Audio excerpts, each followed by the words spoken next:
Hello children, here I am today to discuss the last chapter of your Hornbill book, that is Silk Road. So let us first understand why this chapter is happened to be called Silk Road and what is the reason behind it. So the reason behind the chapter being called Silk Road, it has a historical understanding, and I'm sure that you must have read going in your history subject in class, some classes must be, you must have read that Silk Route. So there was a Silk Route that was very famous from the trade point of view, from the commercial point of view, and that route, Silk Route, was very much in use in the from 2nd century BC until 14th century AD. So try to understand that time during which this Silk Road was very famous, and it was a very busy commercial and trade way of transportation. And that time when this Silk Road was very much like it was used for transporting commercial things and merchandise and all other things. So this was the time from 2nd century BC until 14th century AD. So that was the busiest route for the trade and commerce, and that connected continents like Asia and Africa and Europe. So this Silk Route, first let me tell you that what was the road map of this Silk Route. So the road map of Silk Route started from China, then it came to India, then it went to Persia, and then Arabia, and then Greece, and finally taking further to Italy. So this was the route for Silk Route. So Silk Route, this was the road, children, and this Silk Road mainly connected Asia with Mediterranean. This part. Once again, I repeat, this roadmap of Silk Road started from China, coming to India, then taking it further Persia, and then Arabia, and then Greece, and taking it to Italy.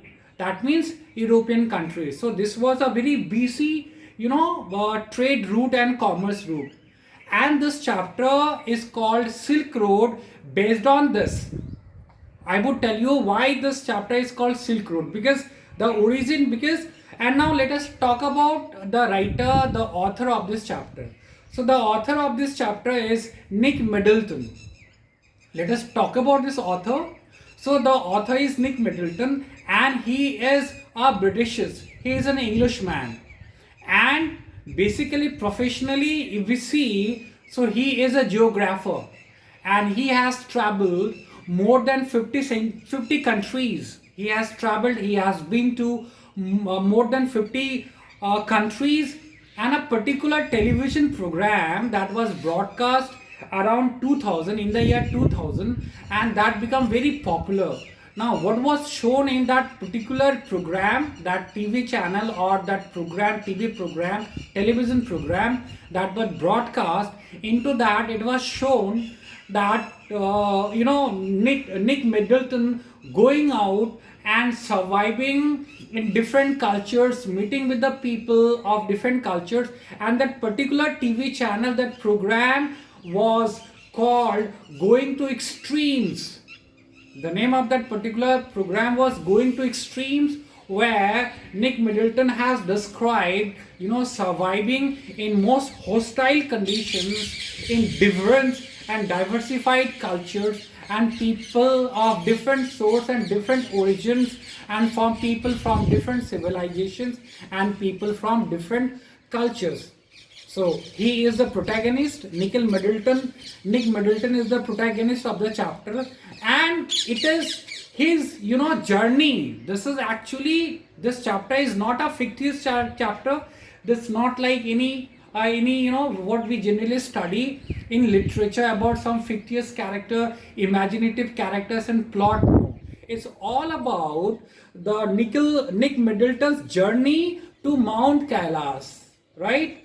Now you need to understand what is this Mount Kailash, and why did Nick Middleton undertake a journey to Mount Kailash. So you need to understand, he was out to perform Koda. Koda, Kora. Koda is a Tibetan word which means revolution, moving around, जिसको हम हिंदी में कहते हैं परिक्रमा या भ्रमण. So the meaning of Koda is moving around some places, which are revered with the holy signs, and moving around.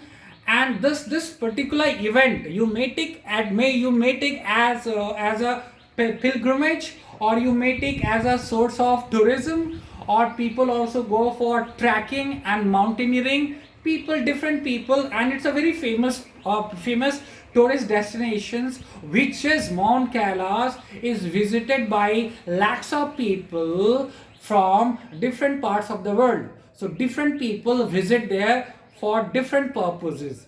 So this chapter is nothing, it's only a journey of Nick Middleton to Mount Kailash to perform Koda. So Koda, understood what is that? Koda is a revolution. So Koda is a Tibetan word which means going around, moving around, revolving around some mountain, around some religious and sacred and place of holy significance and reverence, around some lake and some monasteries, because monasteries and lakes and mountains are very common, which are places of worship and sacred significance in Tibet.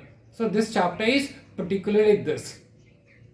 Now let us see that how this protagonist of the chapter, who is Nick Middleton, how did he start his journey? So he starts his journey from slopes of Rabu. So Rabu is again, it's a place in Tibet. Now children, now I want to give you some extra information which you may not find in this book. If somebody wants to undertake or go to the place Mount Kailash, so you have 4 different places you can reach up to that place. Either you can, if you want to go from India, so you have to reach Kathmandu, which is the capital of Nepal. And from Kathmandu you have to go to Tibet. Now from Kathmandu to Tibet there is no any if you want to reach from India to Tibet, so from India to Tibet there is no any direct flight. So you will have to go either Beijing, which is a part of China, or you will have to go to Kathmandu, which is the capital of Nepal. So from Kathmandu you can take a flight to Tibet, and from Tibet you need to hire some travelers. You need to book some travelers, travelers. They will take you. Or there is a way you can, from India you can go directly to by flight to Beijing, which is in China, and from Beijing to Tibet and to Lhasa, there is a direct train link. So that way you can go. Now Lhasa is a place which is in Tibet, and from Lhasa taking that journey to going to that place Tibet and Mount Kailash or Mount Sarovar is very easy. So these are some of the ways I have told you. And I would say children, when you grow up, when you are standing on your own feet, when you are shouldering all your responsibilities at your own expense, and you are planning somewhere to go, I would suggest you go to this place Mount Kailash, right? I don't think that on this earth there is any place which would be so much good, because while preparing some notes for this, I was exploring this Mount Kailash and Mount Sarovar and Tibet, and I was just finding it in Google, and I saw it's just beautiful. It's beyond the words of explanation. That's really beautiful. So that is something. Now let us get back into the chapter, and in the chapter is journey of Nick Middleton from the slopes of Rabu to Mount to Mount Kailash or Mount Sarovar. Now, the journey starts from there. Having given you a kind of knowledge about why this chapter is called Silk Road, or who is Nick Miggleton, or what is the reason why do people go to Mount Kailash. See, Mount Kailash is a religious place for Hindus, for Jains, and for the religion following the Buddhism, and for the Tibetan religion. So this place, Mount Kailash, is from the religious point of view. If we see the people from the faith of 4 different religions, the place Mount Kailash is important for them. It's important for Hindu, for us, it's for Jain peoples, it's for Buddhist, it's for Tibetan people. It's so important. And even if you do not have any affiliation for any particular religion, even tourists who purely undertake a journey of Mount Kailash and Mansarovar, only being a tourist, they go over there. It's a place for meditation, it's a place for getting enlightenment. You getting to understand your own potentials, you feel getting yourself connected to Almighty, and you become a spiritual person, and slowly and steadily you start moving off, getting away, detached from the materialistic approach about this money and this properties and the bank balance, which is not the ultimate and the final pursuit of life.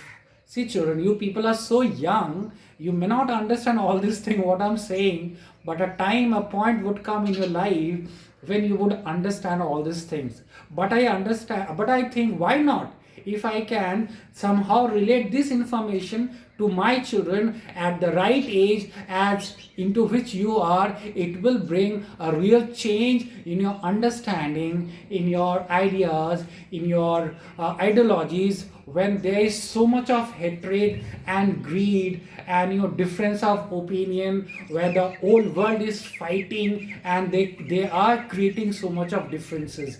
So with all this point of view, I find this chapter, it's very interesting, and all you should read this chapter, and you should more Google out more informations about this Mount Kailash and the Mansarovar and the Tibet and the people live over there. Now I tell you, before I actually go into the chapter, so the Kora I have already told you, it's moving around this mountain and the religious places. And there are people who go to perform the Kora, they undertake a distance of 52 kilometers. They move around this Kailash mountain areas, and the total distance they cover while performing this Kora is 52 kilometers. And it's not like that's at a height of 5,000 meters above the sea level. I tell you the height, children. The height of Mount Kailash or Mount Sarovar is at 5,000 meters above the sea level.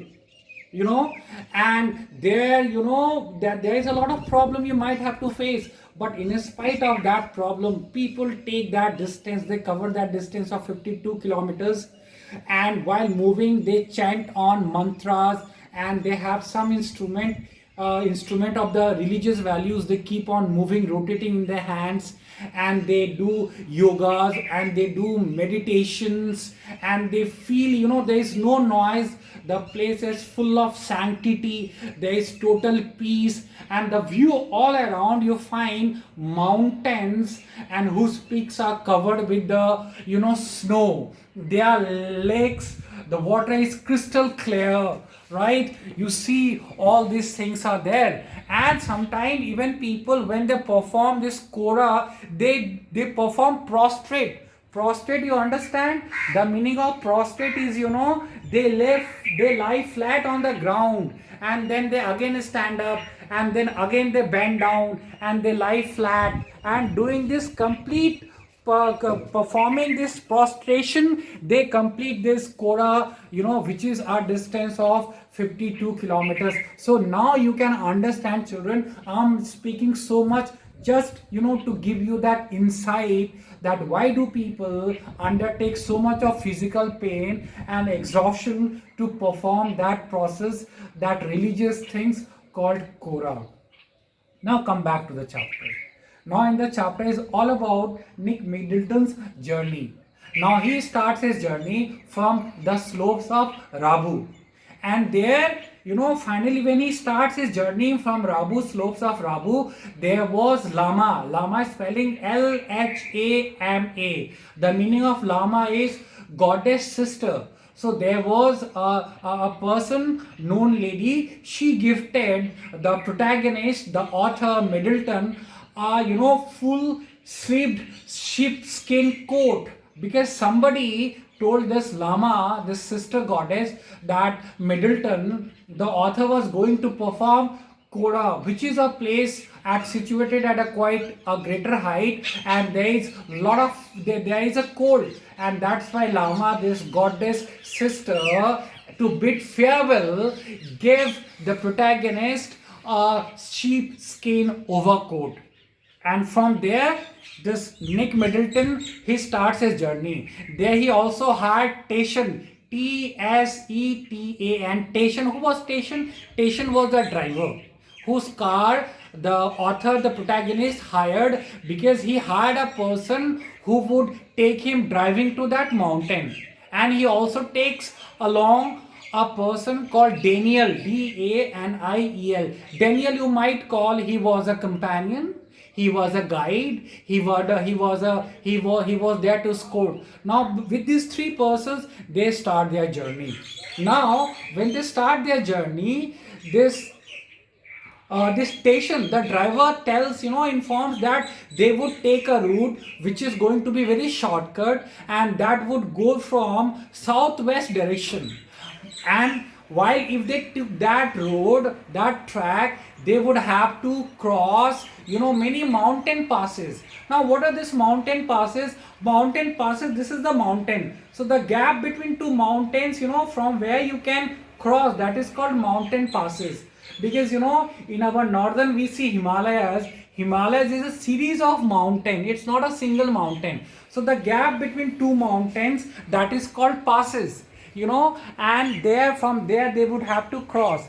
And here this station also informed that if there were no ice on the track, so it would be easy for them to undertake that journey, and that is how they start.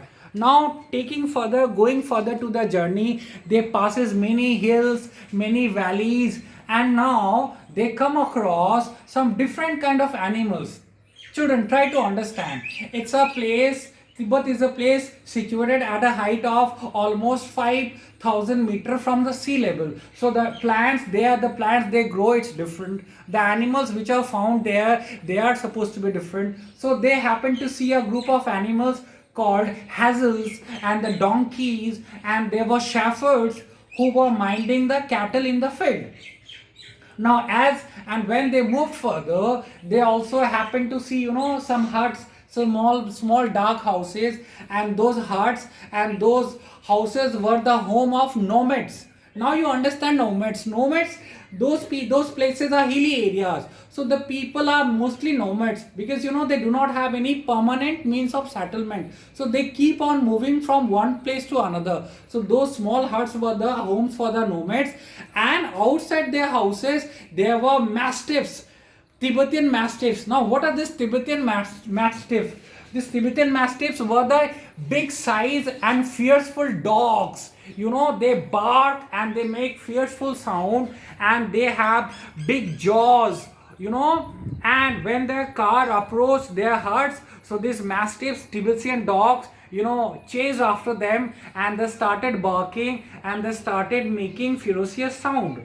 And still with this way they went on moving. Now as they went on moving, they happened to see all around them mountains which were covered with snow. There were rivers full of ice and crystal clear water, and by this time they were getting on the height which was coming approx to the height of 5,000 meters from the sea level. Now coming to this place, the protagonist Nick Middleton could feel the atmospheric pressure into his ears, and he also, he snorted and cleared his voice. And now the route which was ahead of them, the turnings, were turning very sharp. The turns were very sharp, and the road was turning out to be uneven. It was bumpier, and the movement was getting very slow. It was getting very tough, and sometimes the road was covered with snow, which they would not take chance, going running over that snow covered, because there was a chance that the car might skid.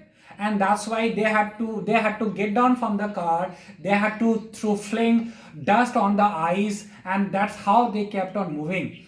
And here, by this point of the time, they stop at a place. Now they are coming close to that destination. They stop for their lunch, and by this time, that now again they stopped for the lunch, and then again they moved on, and they came to a small town, and that name of that small town was Hor, Hor, Hor.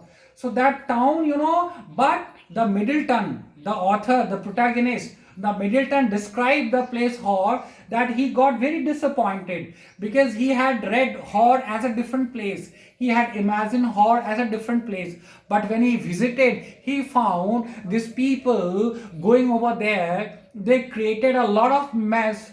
They have created a lot of garbage. They have, and debris all scattered here and there. And that's why Nick Middleton was not very happy when he visited and when he reached that place, Hor. And then he stopped at a cafeteria. In the name of cafeteria, there was a small hut, and there you could hardly find, you can sip, a cup of tea, or some chow mein, or some momos you can find, because these are the cuisines found in the hilly areas in the Tibetan sides. And now by this time, the driver, he also stopped to fix his car, because at once and twice places the tire got punctured. So he was fixing his car. And also they stopped their car at a petrol pump, and when he was screwing the tank, there was hissed sound because of low atmospheric pressure, which made the petrol to expand, which you must be reading in science. I don't understand much of science, so this is all given in the chapter, and the same thing I am telling you now. And from there, from that horse city, that small town, this Daniel, who was a companion, Daniel decided to say final goodbye to the Nick Middleton, because that was from Hor, the next place is Darchan, and from there is Mansarovar, and from there is Mount Kailash. So it was almost close. And then Daniel decided to bid farewell to the author, and there was a highway. That highway connected Lhasa, Lhasa. That was a highway connecting Lhasa to Kashmir, and he took that highway and he said final goodbye. And there were finally left what? Station, the driver, and the author. Now, by this time, this author was really feeling very uncomfortable because of that high altitude and that temperature. And they went on, and by 10:30 at night, they reached Darchan. Now Darchan is that small city or town which is in Tibet, and Darchan is almost like, from Darchan you have come close to Mansarovar and Mount Kailash. And now reaching there, upon arriving at 10:30 p.m., Station took narrator to a monasteries. Monasteries is, what? Monastery is a religious place for the Tibetan, and where you find the religious gurus of Tibet wearing, that they wrap a gown and they have something. So they were not that monastery. That dispensary more looked like a religious place and less of a hospital and clinical rooms. And there, when patient took Nick Middleton, so Nick Middleton explained everything to the doctor, that how he felt it was getting difficult for him to breathe, and he was having some nose congestion. So the doctor explained it was nothing, it was all happening because of high altitude and because of that temperature. And at this, the doctor prescribed medicine of 5 days and said that with this medicine you will be perfectly fine and you will be able to perform your Kora. And he stayed there, he took that medicine of 5 days course and he totally got fine, and then he was about to start performing his Kora. Now even the work of Tation was over, because Tation took the author finally to that place, and from there the journey starts, had to be covered on foot. So from there Tation took the bid farewell and said goodbye to the narrator. And while going there, Tation made a statement. Tation said all good luck to the Nick Middleton, and because he was a Buddhist follower, so people, death and life did not matter much to him, but still he said, I want to live because that is somehow going to affect my business. And by saying this very note on a light statement, making a statement on a very light note, he said goodbye and he went on. Now the next day, now this Nick Middleton arrived at Darchan city. Now Darchan city is a beautiful place. It's a beautiful place with some good, that's people are there. It's a town, you can call it a small town, a beautiful city where everything you there, because it's a famous tourist place and that's visited by people all around the world. So you will find everything at Darchan, the things whatever you require. Now one problem was there. Nick Middleton, arrived that Darchan place bit earlier than the tourist season, because people come over there only in the tourist season, and he arrived there a bit earlier, so there were hardly any tourists. So Nick Middleton was very surprised and he was bit sad also, because his only means of communication was English. He didn't know how to speak other language. But luckily he met another person and his name was Norbu, Norbu, and Norbu was also there to perform Kora, to perform the same thing for what Nick Middleton was there. And he was very happy to find Norbu. Now Norbu was holding an English book in his hand, and on seeing this, narrator was very happy. So at least I would get to communicate with him, because even he understands English. And now, having a brief conversation, Nick Middleton, the protagonist, understood that Norbu was basically from Tibet, but he was working in Beijing, which is in China, and he was working in Ethnic Academy of Chinese Literature of Social Science Institute. He was working there. Now he was very happy that at least they both got together, they can perform the Kora together. Now, and next day, they hired a yak, because they had their luggage and the place was very tough. So they hired a luggage to put the luggage on it. And, while trying, this Norbu, he collapsed, because he was, physically he was heavy and he had a big tummy. And here only the chapter comes to an end, and here only the chapter gets over. But children, it's a beautiful chapter. If you ask my favorite chapter from this book, Hornbill, I would say this Silk Route is my favorite chapter. And I would try to go to that place somehow, the time, space, and my finance, if it allows me, I would certainly love to take a journey to that Mount Kailash. Is that clear? I hope you have enjoyed. It was a journey, so I have taken you to that journey. We have traveled together from India, from Mahendragarh, from this Balana to that called Mount Kailash and Mansarovar Lake. Is that clear? God bless you.